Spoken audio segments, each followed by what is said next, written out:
Bismillahirrahmanirrahim. Assalamualaikum warahmatullahi wabarakatuh. Alhamdulillahi ala ihsanih wa syukru lahu ala taufiqihi wa amdinani wa asyhadu an la ilaha illallah wahdahu la syarika lahu ta'ziman li sya'ni wa asyhadu anna Muhammadan abduhu wa rasuluh da'ila ridwani. Allahumma salli alaihi wa ala alihi wa ashabihi wa ikhwani. Para pemirsa yang dirahmati oleh Allah Subhanahu wa taala. Pada kesempatan kali ini kita akan melanjutkan bahasan kita tentang Qasasul Anbiya, tentang kisah-kisah para nabi. Dan pada kesempatan kali ini kita telah sampai pada kisah Nabi Hud alaihissalam, ya, yang Nabi Hud diutus oleh Allah kepada kaumnya, kaum Ad. Wa ila Adin akhahum Hudan qala ya qaumi ibudullaha ma lakum min ilahin ghairuh afala tattaqun. Kepada Ad, suku Ad, kami utus saudara mereka, yaitu saudara senasab, ya, Hud, ya, yang dia berkata kepada mereka, qala ya qaumi ibudullaha ma lakum min ilahin ghairuh. Wahai kaumku, sembahlah Allah semata, tidak ada sembahan selain Allah bagi kalian. Afala tattaqun, kenapa kalian tidak bertakwa kepada Allah Subhanahu wa taala. Baik, kita akan membahas tentang Nabi Hud, ya. Nabi Hud alaihissalam adalah keturunan dari Sam bin Nuh, ya. Sudah kita jelaskan pada pertemuan sebelumnya, Nuh punya anak yang merupakan keturunan seluruh manusia di alam semesta, yaitu namanya Ham, kemudian Sam, kemudian Yafith. Nah, dari Sam ini menurut ahli sejarah, ya, sampailah kepada Hud alaihissalam. Ya, Hud namanya Hud, ya, bin Iram bin Awad, atau Ad, bukan Hud, Ad, kaum Ad bin Iram bin Awad bin Sam.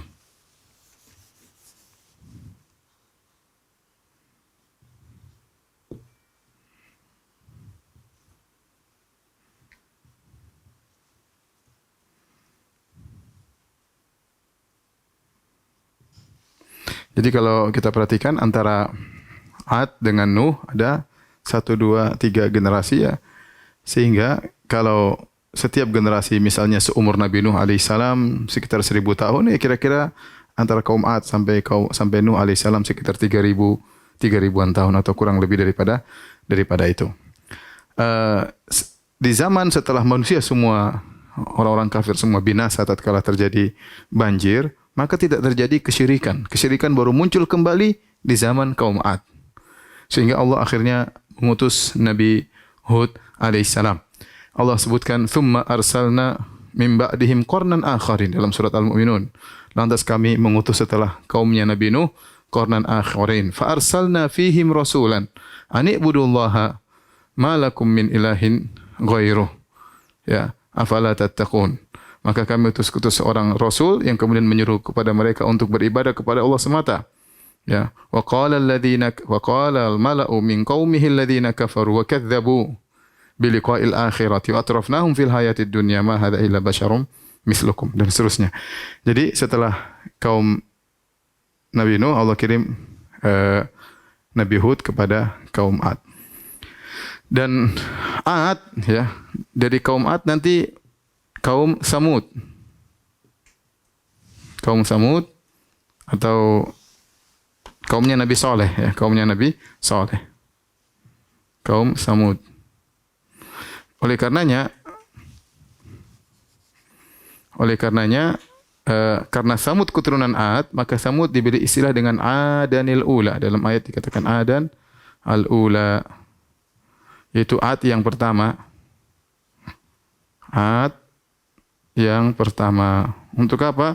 Untuk membedakan dengan kaum Samud. Karena kaum Samud juga keturunan Ad. Maka Allah mengatakan, ya, Adanil Ula. Ya. Nah, kaum Ad dan kaum Samud ini adalah termasuk Al-Arab Al-Ba'idah, yaitu Arab yang sudah punah. Yang sudah punah. Artinya keturunan mereka sudah tidak diketahui lagi, ya. Sudah pernah kita jelaskan bahwasanya Arab ada 3, ya. Arab ada 3. Ada namanya Al-Arab Al-Ba'idah, ada namanya Al-Arab Al-Aribah, Arab asli. Ini maksudnya dari Yaman, yaitu dari Al-Qahtan. Kemudian yang ketiga baru Al-Arab Al-Musta'ribah atau Al-Musta'rabah. Arab Al-Musta'rabah yaitu ininya Arabnya Nabi Muhammad SAW. Arabnya Nabi Muhammad SAW. Sudah pernah kita jelaskan hal ini ya, karena Ismail menikah dengan suku Jurhum. Yang suku Jurhum asli Arab, adapun Ismail alaihissalam bukan Arab. Maka anak keturunannya dinamakan dengan Arab Al-Musta'ribah, apalagi Nabi Ismail sangat pakar bahasa Arab, bahkan mengungguli orang-orang Arab asli. Nah ini, kenapa saya perlu sampaikan ini? Ya, karena nanti kita cek ternyata di Bible, Perjanjian Lama, Perjanjian Baru, tidak ada penyebutan kisah Nabi Hud dan kisah Nabi Saleh. Tidak ada. Kenapa? Karena mereka ini Arab. Nabi Arab ada berapa? Nabi Arab ada 4. Nabi-Nabi Arab ada 4. Dalam hadis Abu Dzar, ya Abu Dzar, kata Nabi SAW, Abu Dzar, wa arba'atun minal Arab. Kata Nabi, wa arba'atun minal Arab. 4 nabi dari orang Arab, yaitu Hud, wa Saleh, wa Syuaib, wa nabiyyuka hadza. Wa nabiyyuka itu Nabi Muhammad sallallahu alaihi wasallam. Ya, jadi inilah nabi-nabi Arab, Hud, Saleh, Syuaib, Nabi Muhammad sallallahu alaihi wasallam. Kita dapati Nabi Nuh ada dalam Bible. Kemudian juga nabi-nabi Bani Israel banyak sekali dalam Bible ya. Tetapi Nabi Hud tidak ada, Nabi Saleh tidak ada, Nabi Syuaib tidak ada. Kenapa?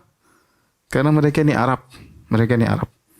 Karena kalau Injil mengakui ada Nabi Arab sebelumnya, ya, berarti suku Bani Israel bukan suku pilihan dong. Berarti bukan suku terpilih. Berarti ada kemungkinan Nabi terakhir juga dari Arab.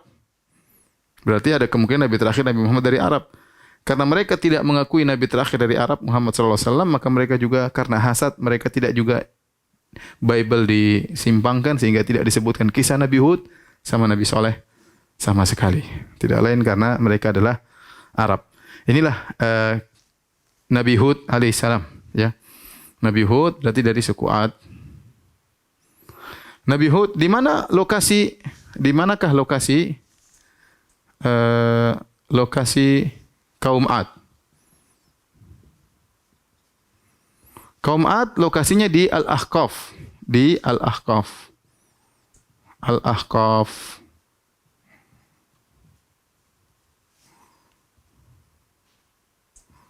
Kata Allah Subhanahu wa taala dalam surat Al-Ahqaf, bahkan ada surat namanya surat Al-Ahqaf.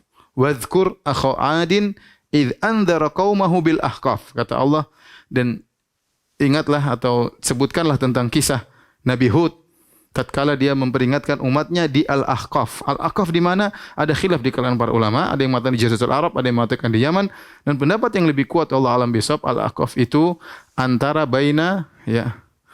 antara Oman, bukan Amman ya, Oman. Ada sekarang negeri Oman kalau bahasa Indonesia, wa Hadramaut. Yaitu antara Yaman dan Oman. Kalau kita lihat di peta itu ada di sini Oman, ada sini Yaman. Ya dia di sekitar sini, poin ini. Ya disebutkanlah Rubu al-Khali, yaitu daerah penuh dengan gunung-gunung pasir, daerah penuh dengan gunung-gunung pasir.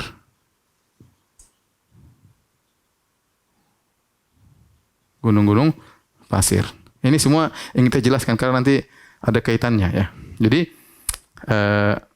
sini lokasi kaum Ad ya. Taib. Mereka kaum Ad diberi kelebihan. Ya, apa kelebihan kaum Ad? Ya. Kelebihan kaum Ad.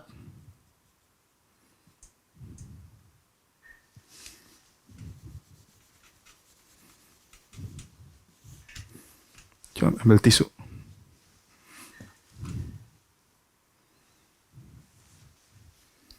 Ada.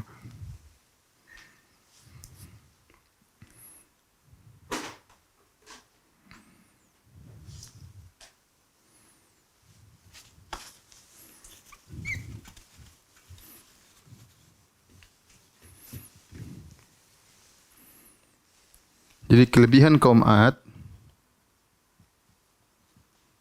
ada dua ya. Pertama, dari sisi tubuh yang kuat dan tinggi, tubuh yang tinggi dan kuat.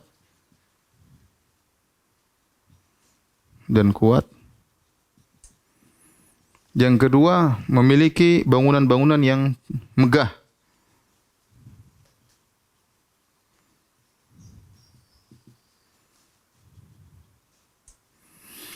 Allah Subhanahu wa taala berfirman tentang tubuh mereka yang tinggi tatkala Nabi Hud mengingatkan kepada mereka, kata Nabi Hud, "Wadhkuru idz ja'alakum khulafa'a min ba'di qaumi Nuhin wa zadakum fil khalqi bastah fadhkuru ala Allahi la'allakum tuflihun." Jadi kata Nabi Hud, "Wa zadakum fil khalqi bastah." Wa zadakum fil khalqi bastah. Jadi kata Nabi Hud, ingatlah tatkala Allah menjadikan kalian berkuasa setelah generasi kaum Nuh, wa zadakum fil khalqi bastah, dan Allah menambahkan kebesaran tubuh kalian, kalian lebih tinggi daripada kaum Nuh. Ini anak lebih tinggi daripada nenek moyang. Jadi kata para ulama, mereka lebih besar daripada kaum Nuh.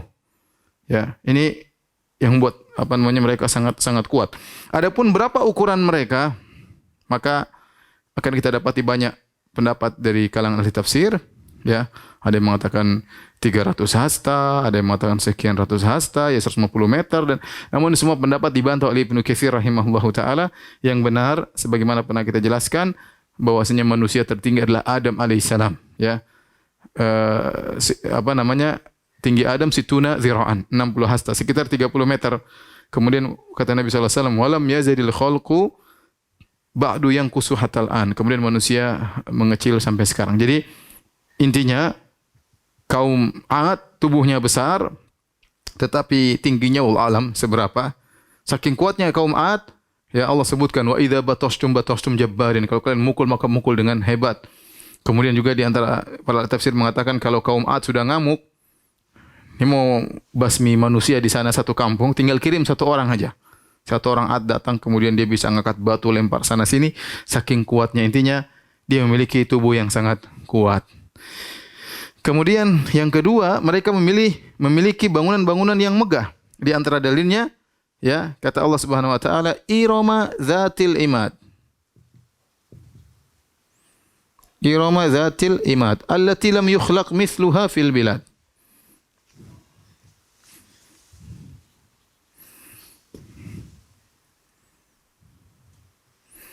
Kata Allah, Iram Zatil Imad. Di antara sifat Ad adalah Iram Zatil Imad, yaitu Iram Zatil Imad. Para ulama khilaf tentang makna Iram. Iram ini apa maksudnya? Ada yang mengatakan Iram adalah nama kota yang megah.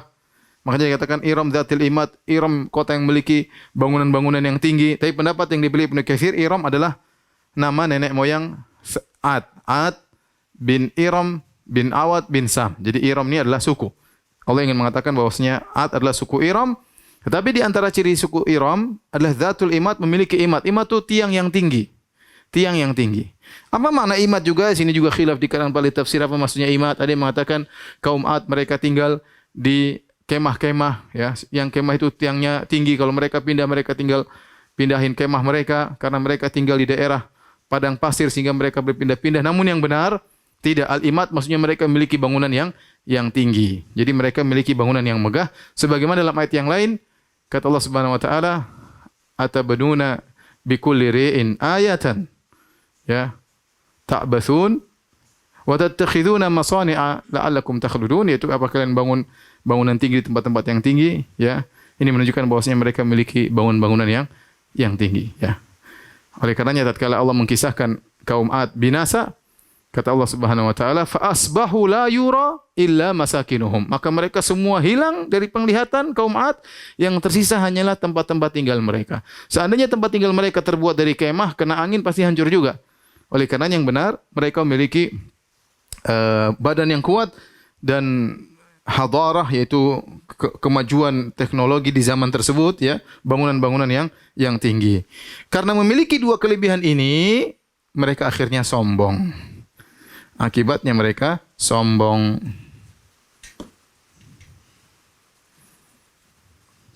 Harusnya kenikmatan yang Allah berikan kepada mereka membuat mereka bersyukur kepada Allah, justru mereka menjadi sombong. Makanya mereka berkata, ya, kata Allah, fa amma adun fastakbaru fil ardi bighairil haq. Adapun Ad, maka mereka sombong di atas muka bumi tanpa hak. Wa qalu man asyaddu minna quwwah. Kata mereka, siapa yang lebih kuat daripada kami? Jadi dia merasa hebat, dia sombong. Awalam yarau annallaha alladzi khalaqahum huwa asyaddu minhum quwwah. Ya, tidakkah mereka lihat bahwasanya Allah yang menciptakan mereka lebih kuat dari mereka. Inilah kondisi kaum Ad yang menyebabkan akhirnya Allah mengutus Nabi Hud karena mereka terjerumus dalam kesombongan dan dalam kesyirikan. Baik, kalau tolong dihapus.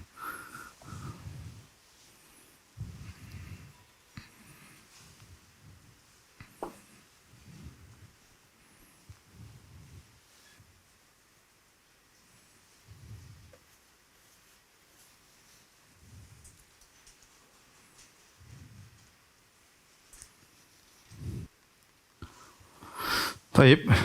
Akhirnya Allah mengutus Nabi Hud kepada kaum Ad. Mulailah Nabi Hud berdakwah. Nabi Hud mendakwahi mereka. Metode dakwah Nabi Hud.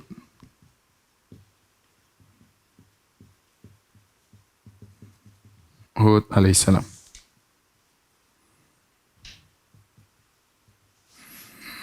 Baik, ada beberapa metode yang ditemu Nabi Hud, ya. Yang pertama adalah dengan kelembutan. Di antaranya mengingatkan nikmat-nikmat Allah.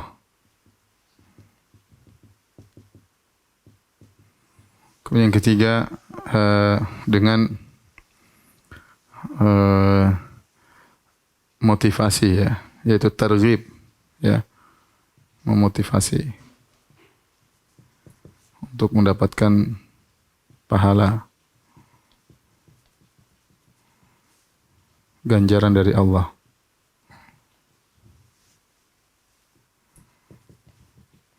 Kemudian yang keempat, at-tarhib, memperingatkan.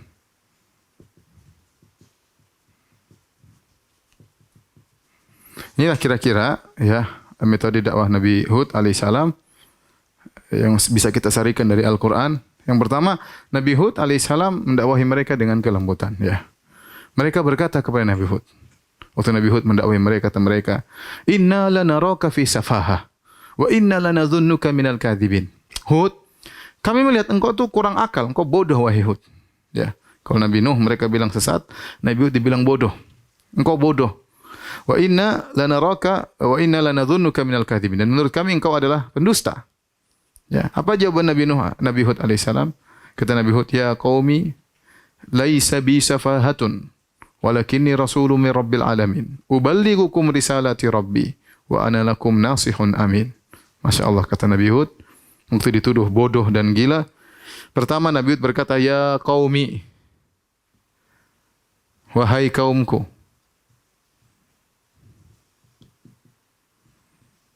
Wahai kaumku. Dan ini kata-kata yang lembut. Dia tidak mengatakan wahai orang kafir, wahai orang-orang bahlul. Enggak. Dia bilang wahai kaumku. Menunjukkan saya ini bagian dari kalian. Saya ini saudara kalian senasab. Wahai kaumku. Ya. Wa ya qaumi, laisa bi safahatun. Aku tidak bodoh. Walakinni rasulun min rabbil alamin. Akan tapi aku utusan Allah. Aku utusan Allah. Tugasku hanya uballighukum risalata rabbi. Tugasku, ya, menyampaikan pesan dari Rabbku. Kemudian kata beliau, wa ana lakum nasihun amin. Nasihun amin. Itu pemberi nasihat yang terpercaya.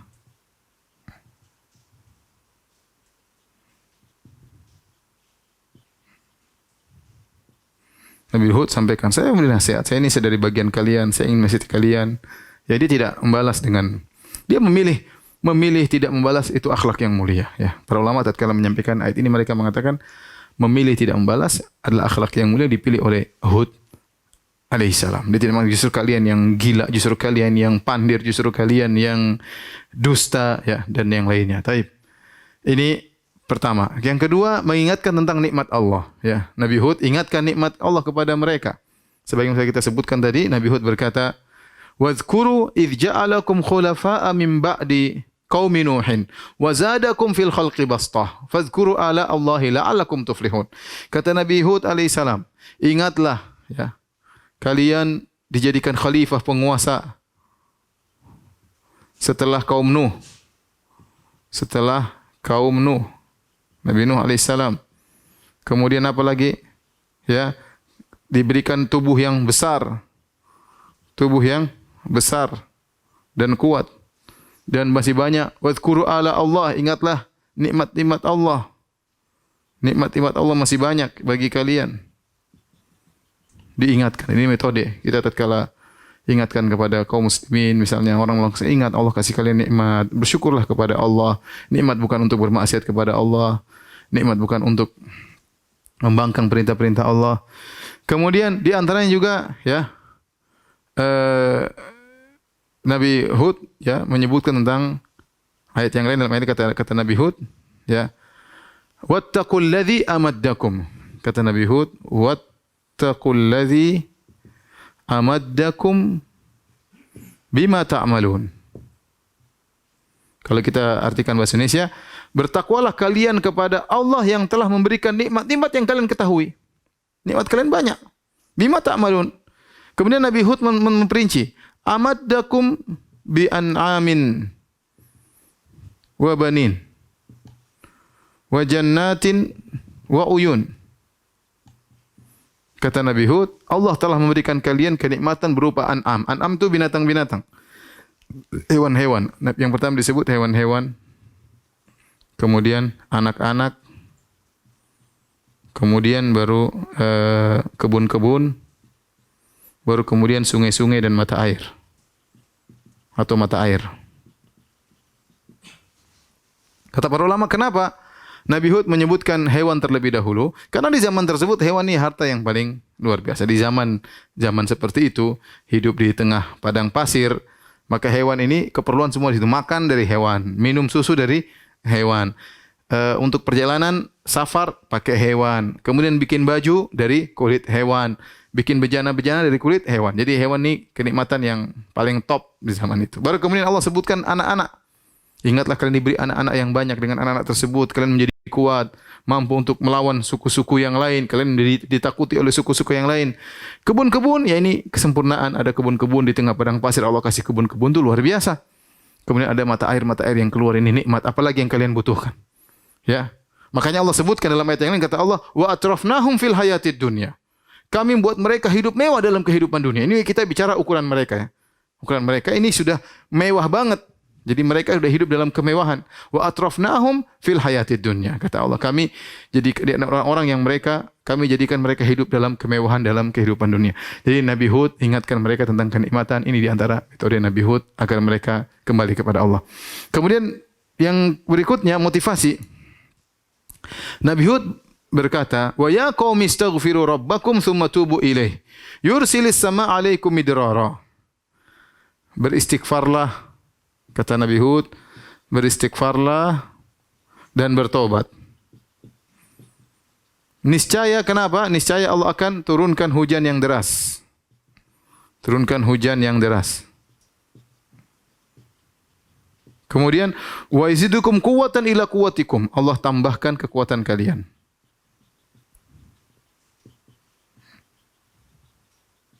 Wala tatawallaw mujrimin. Ini motivasi. Nabi Hud mengatakan, astaghfiru rabbakum tsumma tubu ilaih. Beristighfarlah dan bertobatlah. Apa faedahnya? Yursilis sama 'alaikum midrara. Allah akan turunkan hujan yang deras. Kemudian Allah akan berikan kekuatan bagi kalian. Kalian sudah kuat, tambah kuat lagi dengan bertakwa kepada Allah, dengan beristighfar kepada Allah Subhanahu wa taala. Kemudian di antara metode Nabi Hud juga memberi peringatan. Beri peringatan banyak Nabi Hud ingatkan ya. Kalau kalian ya ini akhafu alaikum adzab yaumin azim, aku khawatir kalian ditimpa dengan azab yang pedih. Ya, diingatkan dengan azab yang pedih, hati-hati ya. Azab yang pedih. Nabi Hud juga mengatakan dalam satu ayat, dia mengatakan atabnuna bikulli ri'in ayatan ta'basun wa tattakhiduna masani ala allakum takhludun wa idza batastum jabbarin. Jadi ternyata mereka ini di antara menunjukkan mereka memiliki bangunan yang mewah, yaitu mereka membangun bikulli ri'in ayatan. Jadi mereka, kata Tahir bin Asyur, mereka ini kaum Ad, dahulu nenek moyang mereka ini baik sebenarnya. Jadi mereka tinggal di Rubu' al-Khali, di tempat yang tadi saya bilang padang pasir. Yang padang pasir itu repot kalau kita jalan di padang pasir. Jadi padang pasir gunungnya sering pindah. Sering pindah, tahu-tahu daerahnya kosong. Kenapa? Gunungnya ditiup angin. Ya, atau gunungnya tadi tinggi, tahu-tahu jadi pendek. Tahu-tahu pendek jadi tinggi. Kenapa? Karena angin mempengaruhi kondisi gunung-gunung. Sehingga menjadikan gunung sebagai patokan jalan nggak bisa. Nggak bisa jadikan gunung sebagai patokan jalan. Di antara kebaikan nenek moyangnya Ad ini, mereka ini pergi ke tempat yang tinggi-tinggi, mereka bikin bikulli ri'in ayatan. Ayatan maksudnya tanda-tanda, menara-menara, ya bangunan-bangunan di tempat-tempat tinggi mereka pasang tanda-tanda supaya orang kalau lewat bisa lihat, oh daerah situ, oh tanda di situ. Yang bikin siapa? Nenek moyangnya kaum Ad. Mereka bikin waktu mereka masih berniat baik. Kemudian wa tattakhiduna masani'a, dan mereka juga bikin apa? Masani'. Masani' itu kata para ulama adalah seperti bendungan atau saluran-saluran untuk menampung air tatkala musim hujan. Mereka tampung sehingga nanti kalau musim kemarau mereka bisa minum dari air hujan tersebut yang mereka tampung, atau orang-orang lewat mereka bisa kasih minum. Ini awal pembangunannya seperti itu. Namun berjalan dengan waktu mereka lupa kepada Allah, mereka syirik sehingga anak keturunan mereka jadi kaum Ad ini jadi sombong dan angkuh, ya, sehingga mereka menjadikan bangunan-bangunan tersebut sebagai sarana untuk pamer, untuk menzalimi orang. Orang tadi lewat mereka ganggu, ya, bahkan mereka mukulin orang, mereka zalimi orang. Jadi bangun-bangunan tersebut, kata Nabi Hud, ta'basun, seakan-akan kalian hanya permainan. Apa maksudnya? Maksudnya perkara dunia ini bangunan megah enggak ada masalah. Selama kalian niatkan karena Allah Subhanahu wa taala membantu orang-orang, maka itu baik. Tapi tatkala bangunan yang megah tersebut itu ternyata tidak diniatkan karena Allah, hanya sekedar murni duniawi, maka dianggap oleh Nabi Hud dengan ta'basun, hanya sekedar main-main, tidak ada manfaatnya. Ini orang punya barang-barang mewah hanya sekedar untuk pamer-pamer, enggak ada faedahnya, menambah hisapnya pada hari kiamat kelak. Ini pendapat pertama, disimpan oleh Tahir bin Asyur. Pendapat kedua, ya, maksudnya bangun-bangunan tinggi tersebut mereka bangun dengan berlebih-lebihan, sehingga israf, tabdzir, berlebih-lebihan, dan itu dicela. Tidak boleh seorang membangun bangunan terlalu mewah yang tidak ada faedahnya. Terlalu mewah, terlalu indah, ya. Ya, akhirnya tidak ada faedahnya, ya, menambah hisab, dan Allah melarang, ya, tabdzir. Allah melarang tabdzir. Tasaddaqu bi ghairi israfin wala makhyalah. Kata Nabi, silakan bersedekah tapi jangan, atau mengeluarkan biaya tapi jangan berlebih-lebihan dan jangan sombong. Intinya akhirnya Nabi Hud mengatakan, wa idza batastum jabbarin, kalau kalian mukul dengan penuh kesombongan, dengan kezaliman. Kemudian ini akhafu alaikum adzab yaumin azim, aku khawatir kalian ditimpa dengan azab yang pedih. Inilah, ya, metode Nabi Hud alaihissalam tatkala dia berdakwah, ya, kepada kaum Ad. Baik, tolong dihapus.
Tapi bagaimana sikap kaum Ad?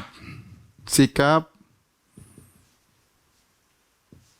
kaum Ad kepada Nabi Hud alaihissalam.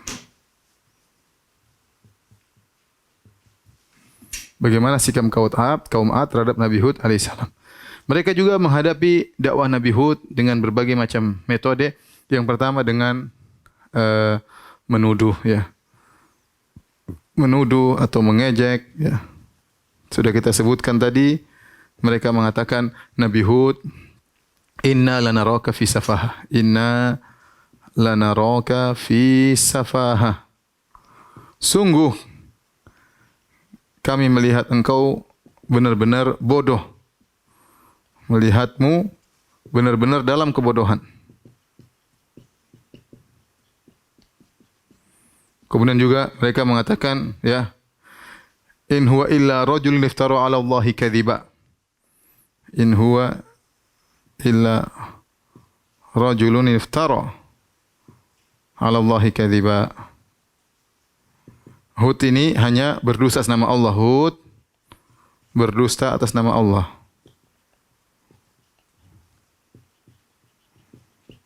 Ya. Wa inna lanadhunnuka minal kadhibin. Kata mereka, wa inna lanadhunnuka minal kadhibin. Sama. Sungguh kami memandang engkau termasuk orang-orang pendusta. Kemudian disebut juga sebagai gila. Ya. Jadi ini berdusta. Kemudian gila, Nabi Hud dituduh sebagai orang gila. In naqulu illa taraka. In naqulu illa taraka ba'du alihatina bisu.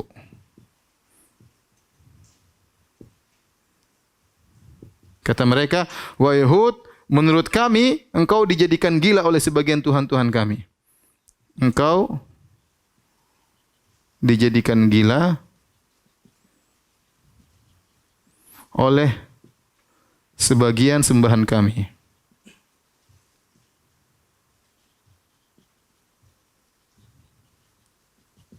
Nah ini metode pertama yang mereka lakukan adalah dengan mengejek. Pertama dikatakan bodoh, yang kedua dikatakan pendusta, yang ketiga dikatakan gila. Cukuplah ini 3 tuduhan yang luar biasa atau ejekan yang luar biasa, ya. Kemudian di antara metode mereka berdalil dengan nenek moyang.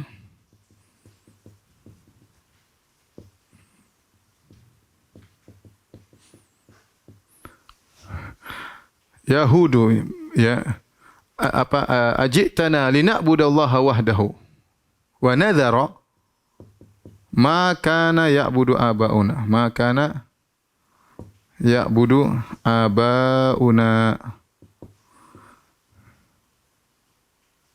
Kata mereka, wahai Hud, ajitana lina'budallaha wahdahu. Apakah kau datang kepada kami, menyuruh kami untuk beribadah kepada Allah saja, yang lain kami buang? Wa nadhara ma kana ya'budu abauna, dan kami buang seluruh yang disembah oleh nenek moyang kami dahulu. Fa'tina bima ta'iduna. Jadi mereka berdalil dengan nenek moyang. Nenek moyang kami kita dapati sudah sembah patung-patung ini. Mereka sudah sembah patung, kita tinggal ngikut aja. Dan ini biasa berdalil dengan tradisi nenek moyang. Nabi Hud bantah mereka. Atujadilunani fi asma'in sammaitumuha antum wa aba'ukum ma nazzalallahu biha min sultan. Kata Nabi Hud alaihissalam kepada mereka, apa kalian mau debat aku tentang berhala-berhala yang kalian namakan sebagai Tuhan kalian, nenek moyang kalian, yang Allah tidak turunkan dalilnya sama sekali? Apa yang kalian sembah ini batu, kata Nabi Hud alaihissalam. Cuma kalian nama-namain aja, ini Tuhan, Tuhan, Tuhan, Tuhan. Mana dalilnya? Sekedar nama-nama yang kalian namakan sebagai Tuhan, nenek moyang kalian namakan juga sebagai Tuhan. Hakikatnya apa? Hakikatnya batu di jalan diambil, dipahat, dinamakan Tuhan. Nabi Hud bantah. Kalian salah, nenek moyang kalian salah. Dan ini perkara yang berat berdalil dengan nenek moyang. Dan demikian banyak orang tersesat gara-gara mengikuti tradisi nenek moyang meskipun salah. Kemudian di antara, ya, metode mereka ngeyel. Ya. Jadi mereka sudah mengatakan, Yahudu ma ji'tana bi bayyinatin wa ma nahnu bitariki alihatina an qaulik wa ma nahnu laka bimu'minin. Kata mereka, wa ma nahnu bitariki alihatina an qaulika wa ma nahnu laka bimu'minin. Kata mereka, wahai Hud, wa ma nahnu bitariki alihatina. Kami tidak bakalin meninggalkan sembahan kami. Percuma kau cuap-cuap, percuma kau ceramah. Kami tidak bakalin. Jadi kami tidak bakalan ninggalin Tuhan-Tuhan kami. Jadi mereka menggunakan isim fa'il bitariki yang menunjukkan masa depan, yaitu kami tidak bakalan meninggalkan sembahan-sembahan kami. Wa ma nahnu laka bi'munin. Kami tidak bakalan beriman kepada engkau. Percuma, ngeyel mereka. Percuma, enggak usah, enggak perlu. Kami tidak bakalan beriman kepada engkau. Jadi mereka begitu, mereka ngeyel, tidak mau beriman kepada Nabi Nuh. Bahkan Nabi Hud. Bahkan mereka berkata, "Ma ji'tana bi bayyinah." Kau tidak mendatangkan dalil bagi kami, wahai Hud. Bagaimana kami beriman kepada engkau? Ya. Kemudian yang paling parah, mereka minta segera diturunkan azab.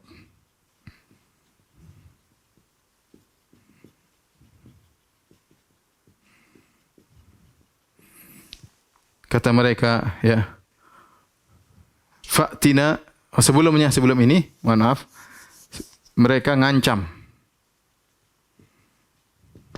Perhatikan kata mereka, ya, inna qulu illa taraka ba'du alihatina bisu.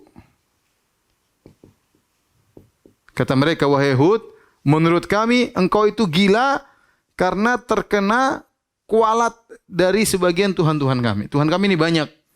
Kau gara-gara suka maki-maki Tuhan kami, kau kualat, jadi kau gila. Jadi mereka ngancam, berhentilah. Maksudnya kata mereka, engkau berhenti. Ini baru kau maki-maki Tuhan-Tuhan kami, baru kena sebagian kau sudah gila. Bagaimana lagi kalau ternyata Tuhan-Tuhan kami semuanya marah. Jadi mereka ngancam Nabi Hud. Dan ini di sini Nabi Hud menjawab dengan luar biasa. Kata Nabi Hud yang Allah abadikan dalam Al-Quran, kata Nabi Hud, qala inni ushhidullah wa ashhadu anni bari'um mimma tusyrikuna min duni fakiduni jami'an thumma la tunzirun inni tawakkaltu 'ala Allahi rabbi wa rabbikum ma min dabbatin illa huwa akhidhun binasiyatiha inna rabbi 'ala siratim mustaqim fa in tawallaw faqad ablagtukum ma ursiltu bihi ilaikum wa yastakhlifu rabbi qauman ghairakum wa la tadurruhu syai'a inna rabbi 'ala kulli syai'in hafiz. Ini ayat dalam surat Hud. Jadi intinya Nabi Hud waktu diancam, kau bakalan terkena, ya, kualat dari Tuhan-Tuhan kami yang lain. Nabi Hud bantah. Kata Nabi Hud pertama begini, ini usyhidullah, aku persaksikan kepada Allah. Washhadu, dan kalian persaksikanlah wahai kaumku, kaum Ad. Ingat sih Nabi Hud sendirian. Berhadapan dengan satu suku, semuanya besar-besar badannya, kuat-kuat. Suka zalimi suku-suku yang lain. Nabi Hud sendirian. Nabi Hud berkata, washhadu, persaksikanlah kalian, anni bari'um mimma tusyrikuna min duni. Aku berlepas diri daripada kesyirikan kalian semuanya. Semua Tuhan kalian aku tidak peduli. Semuanya tidak aku pedulikan. Aku berlepas diri. Kemudian kata Nabi Hud, fakiduni jami'an. Kalian seluruhnya berkumpul, bersatu padu untuk bikin masalah sama saya, bikin kemudaratan kepada saya. Nabi Hud balik ngancam, balik tantang. Tadinya mereka ngancam Nabi Hud, bukan Nabi Hud ketakutan. Nabi Hud malah tantang mereka. Kalian fakiduni jami'an, kalian suruhnya bergabung. Wahai kaum Ad, kalian mungkin ribuan orang gabung. Semua lawan saya sendiri. Tsumma la tunzirun, dan jangan tunda-tunda, lawan saya sekarang. Ya. Dan ini kata para ulama, ini mukjizatnya Nabi Hud di sini. Yang mungkin orang tidak tahu, kata Ibnu Qayyim rahimahullah dalam kitabnya Madarijus Salikin dan dinukil oleh Ibnu Abil Is Al-Hanafi dalam Syarah Aqidah Thahawiyah. Dia mengatakan inilah mukjizat Nabi Hud alaihissalam, ya. Bahwasanya dia sendirian dan dia berani melawan satu umat, satu suku semuanya, dia sendirian. Bahkan dia mengatakan fakiduni jami'an, silakan kalian bergabung. Itu Tuhan-Tuhan kalian suruh gabung semuanya lawan saya. Yang katanya saya kualat, suruh mereka gabung lawan saya. Tsumma la tunzirun, jangan tunda-tunda. Kemudian Nabi Hud berkata, inni tawakkaltu 'ala Allahi rabbi wa rabbikum. Justru aku bertawakal kepada Allah. Dia mengatakan dengan penuh keyakinan. Di hadapan dia ribuan orang, jago semua. Inni tawakkaltu 'ala rabbi wa rabbikum. Aku bertawakal kepada Allah, Rabbku kalian. Ma min dabbatin illa huwa akhidhun binasiyatiha. Tidak ada satu binatang melata, tidak satu makhluk pun kecuali Allah memegang ubun-ubunnya. Kalian semuanya di bawah kekuasaan Allah. Inna rabbi 'ala siratim mustaqim. Sungguh Tuhanku berada di jalan yang lurus. Kemudian Nabi Hud balik mengancam mereka. Kata Nabi Hud, fa in tawallaw faqad ablagtukum ma ursiltu bihi ilaikum. Kalau kalian berpaling wahai kaumku, sungguh aku telah menyampaikan risalah Allah. Wa yastakhlifu rabbi qauman ghairakum, dan kalian akan diganti dengan kaum yang lain. Artinya kalian akan binasa semuanya. Wala tadurrunahu syai'a, dan kalian tidak akan bisa menimbul mudarat kepada Allah Subhanahu wa taala. Inna rabbi ala kulli syai'in hafiz, dan ingatlah Tuhanku menjaga seluruh segala sesuatu. Artinya apa yang kalian lakukan tercatat di sisi Allah. Jadi menakjubkan, Nabi Hud diancam, Nabi Hud tantang mereka, bahkan di akhir ayat Nabi Hud malah ngancam mereka. Kalian terus kalau begini terus kalian akan binasa. Dan ternyata mereka tidak bisa nyentuh Nabi Hud. Kenapa? Karena Allah tolong Nabi Hud alaihissalam. Maka saya katakan tidak ada yang hebat seperti Nabi Hud, ya, berani kayak seperti itu, nantang orang begitu banyak. Kalau tidak karena keyakinannya dan ya thiqahnya, percayanya kepada Allah yang sangat luar biasa. Ya, ini di antara metode mereka mengancam Nabi Hud. Yang terakhir, mereka minta segera diturunkan azab. Al-istijal bil azab. Minta segera diturunkan azab. Kata mereka, "Fa'tina bima ta'iduna in kunta minas shadiqin." Wahai Hud, kata mereka, "Fa'tina, datangkan," kata mereka, "datangkan azab. Kalau kau benar-benar, kalau kau memang jujur." Engkau jujur. Engkau jujur. Subhanallah. Jadi mereka ngancam, kata mereka, kalau kau memang nabi, turunkan azab. Subhanallah, Nabi Hud berkata, "Innama ya'tikum bihillahu." Ya, innamal ilmu indallah. Ya. Ya. Sungguhnya ilmu tentang azab di sisi Allah Subhanahu wa taala. Dan ketika mereka minta didatangkan azab, maka Allah pun datangkan azab. Yang Allah sebutkan dalam surat Al-Ahqaf. Tapi tolong dihapus.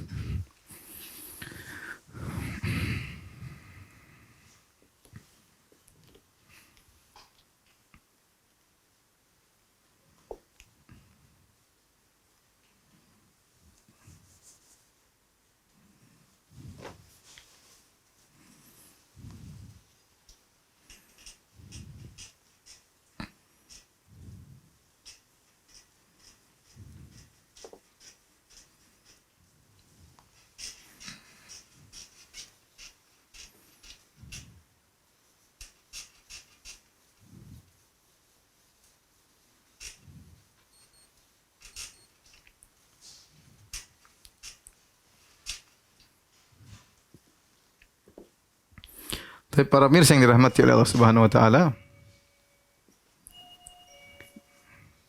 tolong dibuka. Para mirsa yang dirahmati Allah Subhanahu wa taala, tatkala mereka minta azab, maka Allah kabulkan permohonan mereka. Datanglah azab, ya. Datanglah azab. Azab adalah apa? Azab yang Allah kirimkan angin. Angin tersebut pertama datang dalam bentuk seperti awan.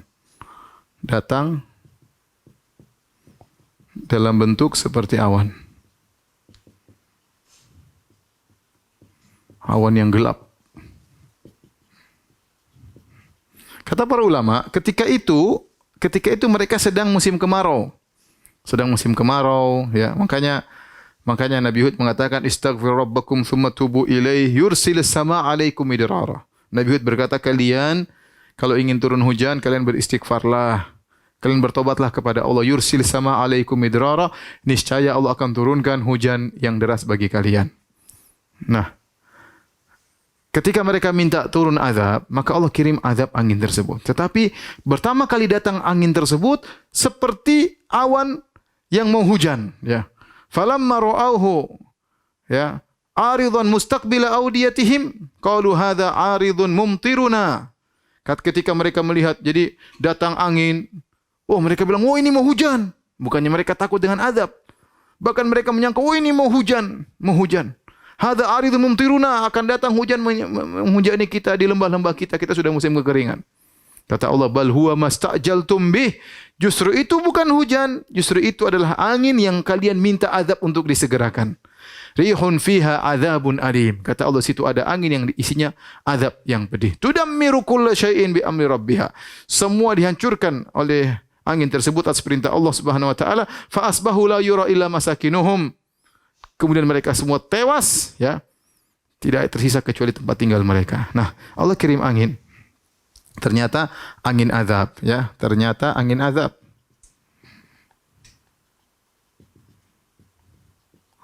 Taib, angin azab ini memiliki beberapa sifat. Sifat-sifatnya Yang pertama, ya, id arsalna alaihimur rihal akim. Kata Allah, rihal akim. Kalau akim bahasa Indonesia angin mandul. Apa maksudnya angin mandul? Maksudnya tidak ada kebaikan sama sekali padanya. Tidak ada kebaikan sama sekali. Ada angin yang mungkin dia dari sisi lain buruk, dari sisi lain baik. Ini angin yang Allah kirim, Allah arsalna alaih rihal akim. Kami kirimkan kepada mereka rihal akim, yaitu angin yang mandul, artinya tidak ada kebaikan sama sekali. Angin ini memang untuk mengazab. Makanya Allah mengatakan fiha adzabun alim. Rihun fihi adzabun alim. Kata Allah, azab yang pedih. Kemudian apalagi sifat-sifatnya, kata Allah, sorsoron. Sorsor. Angin tersebut disifati oleh dengan sorsor. Sorsor artinya apa? Ada dua. Itu sorsor itu sangat dingin, sangat ribut, sangat memekakkan telinga.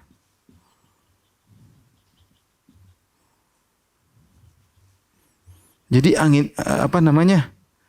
angin tersebut bukan angin diam-diam, tapi angin yang berhembus dengan suara yang dahsyat. Ya. Kemudian sangat dingin. Angin tersebut mendatangi mereka. Kemudian di antara sifatnya, kata Allah Subhanahu wa taala, tanzi'un nas. Baik, azan dulu, habis azan kita lanjutkan.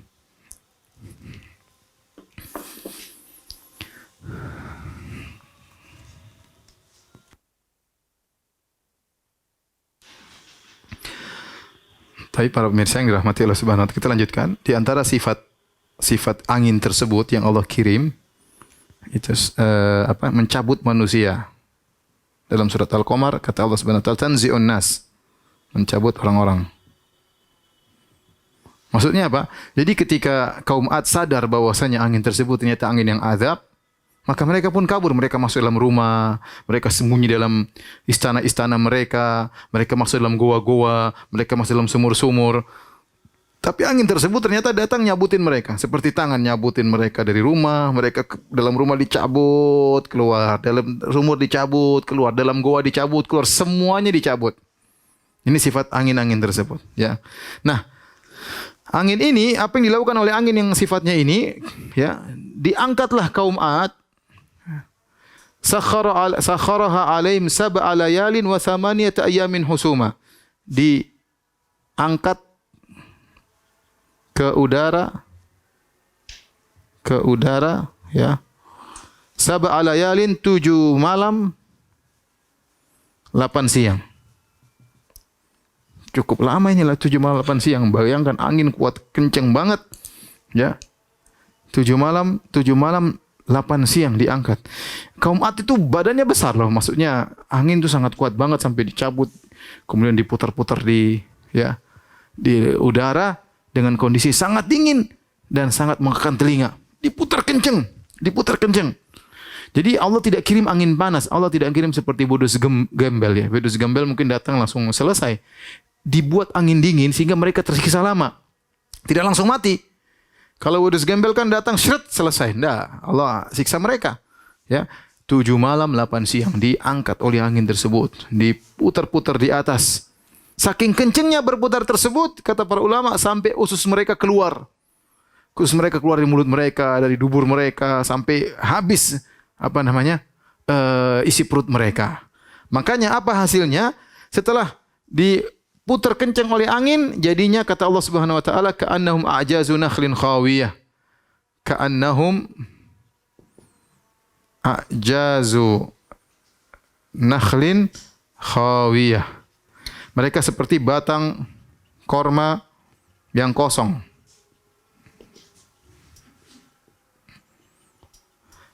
Dalam ayat yang lain, ajazun nakhlin munqair. Nakhlin munqair. Munqair. Sama, jadi korma yang kosong.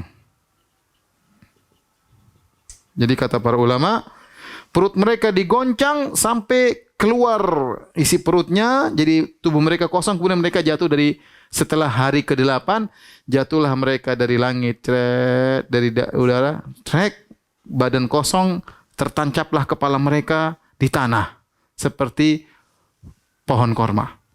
Tancap kepala mereka pecah, kemudian tertancap, itulah nasib mereka. Kata Allah, fahal taro lahum mim baqiyah.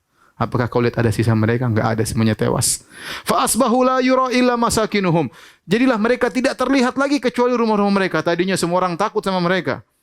Tadinya semua orang ngeri sama mereka. Mereka ganggu orang, zalimi orang, badannya besar. Semua selesai. Ya. Kata Allah Subhanahu wa taala, ya. Alam tara kaifa fa'ala rabbuka bi'ad? Irama dzatil imad. Allati lam yukhlaq misluha fil bilad. Tidakkah kau lihat bagaimana apa yang Allah lakukan terhadap kaum Ad? Yang sombong, yang angkuh, selesai. Dalam sekejap, tadinya mereka terkenal luar biasa, orang semua dari kejauhan sudah kelihatan karena besarnya. Tiba-tiba kata Allah, fahal taro lahum min baqiyah. Fahal taro lahum min baqiyah. Apakah ada sisanya? Enggak ada, semua tewas. Fa asbahu la yura illa masakinuhum. Maka tidak ada sisa kecuali tempat tinggal mereka. Ini pelajaran sangat penting bagi kita. Bahwasanya kita kalau diberi kenikmatan oleh Allah bukan untuk disombongkan. Ya, karena kesombongan adalah dosa besar, ya. Dosa besar. Kata Nabi sallallahu alaihi wasallam, la yadkhul jannata man kana fi qalbihi mithqalu dzarratin min kibar. Perhatikan ini. Tidak masuk surga seorang dalam hatinya ada kesombongan meskipun sebesar zarah. Zarah itu kecil, ringan. Kalau ada kesombongan dalam hati kita, ini repot kita masuk surga, ya. Karena sombong ini yang boleh sombong cuma Allah Subhanahu wa taala, karena yang memiliki segalanya. Ya, kata Allah Subhanahu wa taala,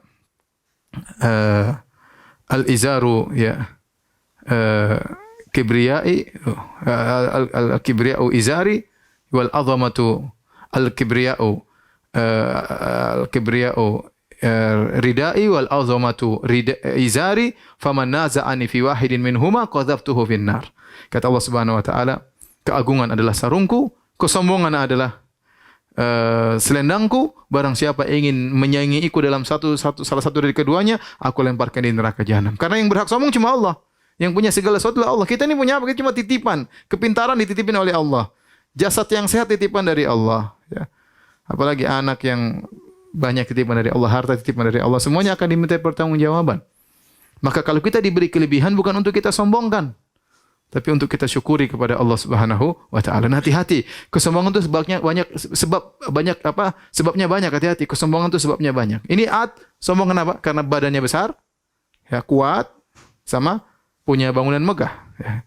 Sombong banyak, ada sombong karena ilmu, karena punya ilmu yang tinggi, karena sombong karena dia orang yang karena darahnya, saya keturunan darah biru, sombong karena rumahnya, sombong karena mobilnya, sombong karena HP-nya. Ya, ada orang sombong karena apa? HP-nya. Sombong karena tasnya, sombong karena kecantikannya, sombong karena ketampanannya, sombong karena badannya yang besar, jalan-jalan kemana-mana pakai kaos ketat supaya orang lihat semua badannya besar.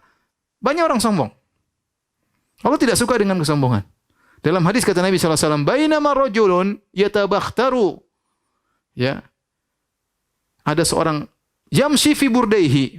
Ada seorang sombong, dia sedang berjalan dengan kesombongan, sedang pakai dua bajunya yang indah. Sombong dengan dua bajunya. Idh khasafallahu bihil arda, tiba-tiba Allah benamkan dia dalam bumi. Wa huwa yatajaljalu fiha ila yaumil qiyam, maka dia digoyangkan dalam bumi sampai hari kiamat. Sombongnya karena apa? Sombongnya karena baju doang. Apalagi kalau sombong karena yang lain, hati-hati. Ada orang sombong karena kecerdasannya, karena IQ-nya tinggi, karena penemuannya, karena ininya, karena dakwahnya, karena ilmunya, karena gurunya. Tidak usahlah kita sombong. Semuanya adalah titipan dari Allah Subhanahu wa taala. Justru seorang diberi kelebihan, dia semakin berat pertanggungjawabannya. Karena kalau orang diberi kelebihan berarti syukurnya harus lebih daripada yang lainnya. Maka ini pelajaran bagi kita dari kisah kaum Ad. Jangan sampai kita sombong karena apapun. Kita ini makhluk yang lemah, ya. Zaman sekarang Allah kasih corona, kita semua sudah bingung.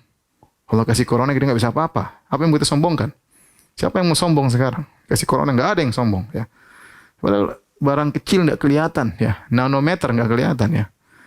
Ya sama. Kaum Ad badannya gede, Allah kasih angin. Allah nggak kirim besi hantam mereka. Allah tidak kirim gunung.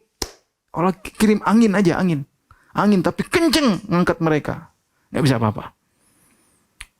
Baik, demikian saja para pemirsa yang dirahmati Allah Subhanahu wa taala. Insyaallah kita berjumpa kembali esok hari dalam kajian tentang kisah kaum Nabi Saleh atau kisah kaum Samud. Demikian subhanakallah bihamdik asyhadu an la ilaha illa anta astaghfiruka wa atubu ilaik. Assalamualaikum warahmatullahi wabarakatuh.